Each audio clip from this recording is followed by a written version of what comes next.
doing? Just hanging up my boots and retiring. We've got another week. You know we're in the final, right? Go on then. Come on, Phil. Let's have a chat. Phil Boulton, calling time in your professional rugby career. For someone that's played nearly 120 games here, 200 plus at Bedford Blues, what are some of the standout memories when you look back now? I suppose, I feel pretty lucky to play for both those clubs, represented them so many times, and I think obviously the biggest standout would be winning the league with Cov. The reason why I came here was to make sure that I finished playing with a winner's medal of some description, and I was pretty proud to have done that in the second year here. It was a really good season for us and a great day for the club and the city in general, but it's something that's going to live with me forever, I think, and it's something I'm really proud of. Well, you were obviously the man to lift the National One trophy and take the club into the Championship. Looking back now, how proud are you to sort of leave the club in a better place than where you found it?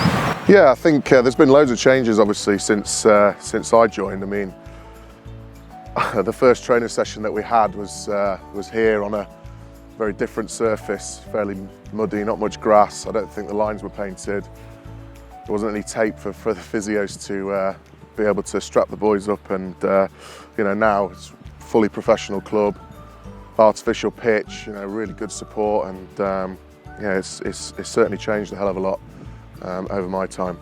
Almost cliche to ask, but what has rugby given you?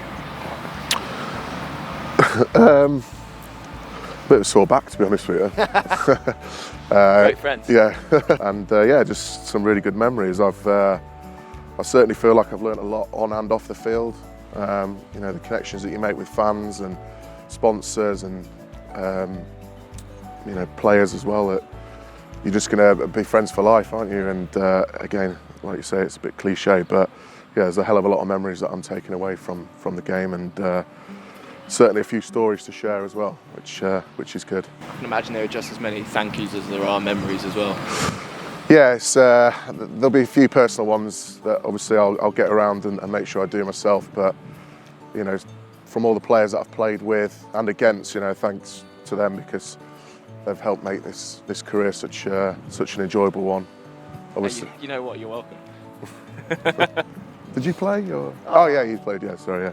Obviously, all the fans as well that I've had over my time at the different clubs I've been at. I think something that I've been pretty sure to make sure that I do every game is at least talk and thank a couple of them. And living in the city, I bump into lots of them in and around the place, and hopefully I can continue to do that. You made your debut for Coventry back in 2016 against Loughborough Students, I believe. Nearly 120 games now. Divide that total by 60 and we'll have two tries. Any of them stand out in particular? Can you remember anything? No, I can't actually. I think one of them was Old Albanians away, and that end of that first season that I had, back of a driving maul, and I think Scott Tolmie was about to score it, and I just at the end ripped it off for him to score, which was pretty good because I think he was going for top try scorer that year, and I'm pretty sure that stopped him from doing it. And finally, almost fittingly, you got injured earlier this season, Ealing away. You've got the chance now to go back to Ealing, cup final. You shared something with me on the weekend, which was your professional career. You've played 2 finals, not been successful yet. Chance to go third time lucky. Yeah. How incredible would that be to sign off in that way? Yeah, I think those 2 finals that I played in before I probably took for granted a little bit, and I'm desperate now to make sure I make everything of this week and and really just enjoy that my last, there's going to be the last training session and last game, which is a final, and make sure that this last game that we end up on top, and like you say, third time lucky. It is sort of, I suppose, a bit bittersweet because when I got injured against Ealing, after having the first operation, I sort of lied there thinking that can't be my last game for Cov. I was pretty determined for it not to be, and there was a pretty strong chance that it was going to be, but thankfully I've managed to get my wrist sorted and back for it. Well, I really do mean this from everyone, not only Coventry Rugby Club, but I think the whole rugby community in general. Thank you so much for everything that you've given to the game, because I think you've absolutely left it in a better place than when you started. So honestly, thanks very much, and Can't even congratulations say. on a great Thank you. career. Cheers.